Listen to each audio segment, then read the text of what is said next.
Well, today we're going to be talking about a very, very fascinating book. And as we go through this book, obviously, we'll be discussing other things connected to the genre as well. Now, this one came out in the 1970s, which was obviously the best years for not just for cinema, but for horror cinema. Certainly, there was a wider gamut, a different range of horror films during the 1970s. So you had a whole selection of creature features and haunted houses and ghosts and vampires and werewolves and things like that. And of course, books like these were printed aplenty. Now this one is by Alan Frank, and it's come out from Octopus Books, and it deals with basically the whole of the type of sort of thing that came out in those days. Now I'm not going to go through the whole book, but you can see here, hopefully you can see, that this is the mighty, there's the Satanic Rites of Dracula, and there's Dracula AD 1972. And this bit here with the hairy guy lived in the rock, that's Trog. Now Trog, for anyone that doesn't know, was a film starring Joan Crawford, who played a scientist who discovered in a set of caves a strange Neanderthal man. She called him Trog. When was the film released, John? The film was released in the 1970s. What? Now, Trog manages to escape from the laboratory where Joan and Michael Goff, who plays a very sniffy scientist in this film, are keeping him. He escapes and causes mayhem and panic. So that's Trog there, about to throw a rock at somebody.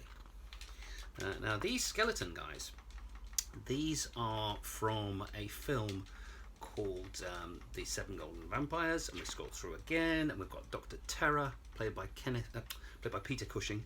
And of course, Peter Cushing and Christopher Lee had built up this relationship during the 1960s and 70s, and they usually played opposite sides of the fence. So Cushing was either evil and Christopher Lee was good, or in the case of Horror Express, which is this one here, Horror Express, they played two rival scientists trapped on a train with a giant ape which could suck your brain clean. You see, this is the sort of thing that we were watching during the 1970s, and obviously this is why we all turned out so well. Now this one, that's the front page of the ending of the film of Dr. Terror. This one here is a marvellous film called From Beyond the Grave, and Ian Carmichael, best known for a lot of the 1950s comedies, I'm All Right Jack and things like that, has an invisible entity burrowing into his shoulder, and he has to send for a medium similar to Madame Arcati to come and remove this entity, and of course things don't go well. There, of course, we've got the Wicker Man, and this is Edward Woodward, and he plays a sergeant who goes to an island to investigate what happens to a missing girl. A great close-up shot there, which was used during the loss of the Creeping Flesh, which is a Peter Cushing film, who finds like a Neanderthal finger, like an old finger, and it basically just grows flesh and takes over and becomes a hideous monster. Now you've got a whole series in this bit of the life of Frankenstein, Baron Frankenstein, how Igor was played by J. Carrol Naish and teamed up with Boris Karloff, right back to Colin Clive playing Frankenstein, and Elsa Lancaster. Elsa Lancaster in that as the bride recounted how she hissed, and she says when her and her husband were walking through a park, they saw a group of swans, and they were hissing at each other. So that's why the bride of Frankenstein hisses when she sees the creature. That's really Christopher Lee, who said at the time that he was made up a little bit like a road accident, and no one else would share a seat with him in the canteen. Of course, then we go into possibly the best of the Baron Frankenstein films. Peter Cushing as Baron Frankenstein in Created Woman and The Evil of Frankenstein, and some great shots there. This is when they replaced, or Cushing stepped away from the Frankenstein thing, and he was replaced with Ralph Bates and the mighty Dave Prowse as the creature. Dave Prowse played the creature twice. This one here, now this is very interesting. This is Frankenstein the True Story, and you'll notice David McCullum there, who is known to other people as Ducky in NCIS, and has been in a whole back catalogue of things, everything from The Great Escape right through to the 633 Squadron. So again, that's James Mason, who later went on to star in Salem's Lot, and that's Frankenstein, the True Story, which is great. This one here, now you might see this photo quite a bit. This is Frankenstein's creature played by Freddie Jones. Freddie Jones was this marvellous character actor from the 1970s who had his head cut open and a brain inserted. Now, this here is a Japanese film, and it is completely batshit crazy. This is when Frankenstein conquers the earth. It is insane. And you'll see these pictures are laid out in a non-sarcastic way, so they're not saying, oh, we've seen these films you haven't, like some other publications, which I'm not going to mention, do. And then you go on to Count Dracula, played by Bela Lugosi, played by Christopher Lee, and the best vampire of all, William Marshall, as Count Blackula. And of course, there is John Pertwee, who tries on a cape, a vampire cape, and it turns him into a dastardly vampire. Some great shots in this book, and it is one of the benchmark books on the genre because it manages to keep the whole thing, all the horror films that you've never yet to see. And growing up during the 1970s, you had no access to the internet or comics or anything like that, so books like this really were a gold mine of films that you just couldn't see, and you kind of look at them and think, oh, one day I shall grow up and be able to see these sort of things. Of course, Hammer during the 1960s brought in some naughtiness, and you might notice there I was building up a bit of a hot sweat because this was Jutta Stensgaard in the marvellous Vampire, Lust for a Vampire, and The Vampire Lovers, of course, which stars Ingrid Pitt. That's Christopher Lee biting Isla Blair, and that's Marty Feldman, the true genius of Marty Feldman. In Every Home Should Have One, where he plays a vampire.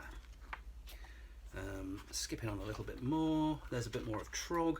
There's Peter Cushing as Grimsdyke, and then it goes into Metamorphosis, dealing with werewolves and Jekyll and Hyde, and the fantastic film known as Freaks by Todd Browning, The Invisible Man. And then you've got the guy. Now this guy here was the captain in Under Siege, and he kind of menaces this lady here. So, fantastic movie. There you've got Christopher Lee as Dr. Jekyll and Mr. Hyde in, I do believe it was either an Amicus or a Tyburn film called I, Monster, which was the Jekyll and Hyde story. There you've got Mystery at the Wax Museum and the magnificent Barbara Steele, just superb. And there is the much belated Jacqueline Pierce as the Reptile. I'm fairly sure all of you are familiar with the Reptile, but it tells the tale of a reptile in Cornwall who bites this girl, and she becomes this hideous, slithering thing.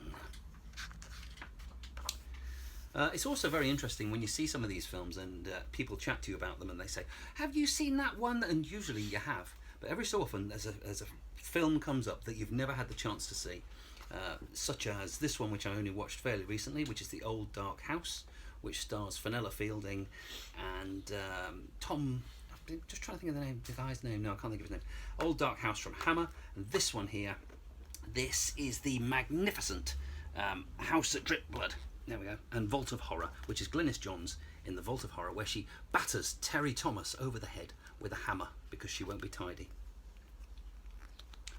There we go. That's a bit of that. That's a bit of that. This here, now this is Ingrid Pitt, based on the real life case of Elizabeth Bathory, who drained virgins of their blood. And Countess Dracula came out in 1971. Now here, you've got the different aspects of the fly. You've got Vincent Price and the oversized fly head.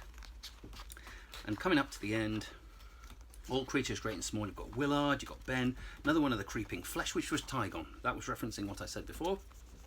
The king of most of the creature features, which is King Kong, the original one. And this double spread here is from the Valley of Gwangi, one of the finest Ray Harryhausen films. Gwangi, they find in a lost valley of the dinosaurs. So you've got cowboys, you've got dinosaurs, and you've got an elephant versus, well, Gwangi, which, as you can see, is a great performance from all. And we are skipping through. This one here, now I can't comment a lot on this one because I've not seen it, but this one is War of the Gargantuans. So that's one I'm definitely going to have to track down because I've spent, in the 40 years that I've had this book, I've spent all the time studying that particular thing, and I've never managed to see that film. So I'm going to find out if that's on video or DVD or somewhere like that, and try and track that one down. That one there is Yog the Space Monster, the Incredible Shrinking Man. You'll be interested to note that this spider, the tarantula there, was the same tarantula that they used in the film Tarantula. And it was Jack Arnold, and that was one of the first sci-fi films that I'd ever managed to see. So Tarantula, and it was reared up through using a hairdryer. They blew a hairdryer at it, and it understandably upset it. There we go, and we come to the end. Great prefix index. End card is the Omega Man, which is the best of the I Am Legend trilogy. It recently came out with Will Smith. And the original one, which starred Vincent Price battling against vampires. In this one, the Omega Man, you've got Chuck battling against white-faced killer zombies who's attacking his apartment. Well, they're not really zombies. They're kind of white-faced, and they're really annoyed. Although the Omega Man versus the really annoyed people wouldn't have sold many tickets. Omega Man, check it out if you get the chance. That is it for today. Keep safe. Hang on, before you stop. Yeah. Which is your favourite film that you've got in that book? My favourite film that I've got in this book, I would have to say, would be Trog. I've not managed to get Trog yet, but Trog took everything that I've ever known about cinema and put it together in one completely bananas film. There was nothing finer than a Neanderthal man screaming with rage at Hollywood queen Joan Crawford. So, click like, subscribe, stay groovy, and keep it horror.